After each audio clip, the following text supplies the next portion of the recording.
Chapter 3, Section 1, Introduction. In 1782, an Army officer wrote a letter to George Washington. In it, he expressed his hope, shared by many of his fellow officers, that the independent American states would be joined into a kingdom with Washington as the head. The general was appalled. He had spent years in bloody battle working to sever ties with the monarchy.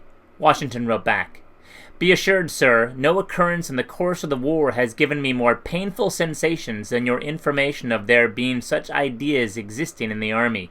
Banish these thoughts from your mind." Like Washington, most Americans did not want to be ruled by a monarch. What they did want, though, was an effective government. In the minds of many, that was not what they had under the Articles of Confederation, the nation's first constitution. Troops who wanted Washington to be king were suffering from Congress's inability to meet the Army's basic needs.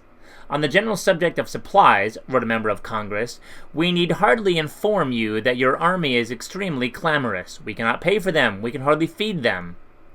Over the next few years, many Americans believed that things were going from bad to worse for the new nation.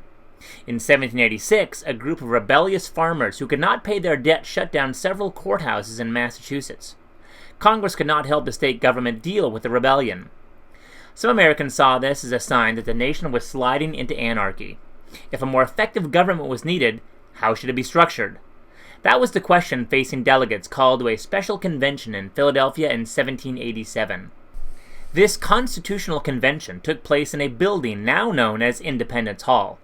Presiding over the convention was none other than George Washington, the man who would not be king.